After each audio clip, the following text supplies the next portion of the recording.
تلنگانہ میں شدید بارش کے درمیان ہریانہ کے رہنے والے سبحان خان نے اپنی جان کو خطرے میں ڈال کر سیلاب میں پھنسے 9 افراد کو بحفاظت بچا لیا۔ یہ صورتحال اس وقت پیدا ہوئی جب کھمم ضلع میں دریائے منور میں سیلاب کی وجہ سے پرکاش نگر پل پر 9 افراد پھنس گئے تھے۔ انہوں نے ایک ویڈیو آن لائن شیئر کیا جس میں حکومت سے انہیں بچانے کی درخواست کی گئی تھی۔ حکومت نے ان کے لیے ہیلی کاپٹر تعینات کیا تھا مگر خراب موسم کی وجہ سے ان تک ہیلی کاپٹر پہنچنے میں ناکام رہا۔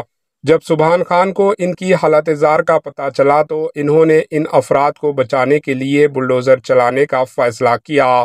خطرات کے بارے میں انتباہ کا جواب دیتے ہوئے سبحان خان نے کہا، اگر میں مرتا ہوں تو ایک زندگی ہے، لیکن میں واپس آیا تو میں 9 افراد کو بچاؤں گا۔ خوش قسمتی سے سبحان خان نے نہ صرف بحفاظت آئے بلکہ سیلاب میں پھنسے ہوئے 9 افراد کو بھی بچانے میں کامیابی حاصل کر لی۔ ان کی بہادری کی داد دیتے ہوئے BRS ورکنگ پریزیڈنٹ KTR سمیت بہت سے لوگوں نے ان کی ستائش کی۔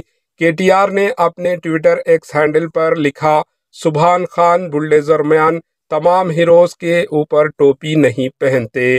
Bureau report AHN news. AHN news کو لائک کریں، شیئر کریں اور سبسکرائب کرنا نہ بھولیں۔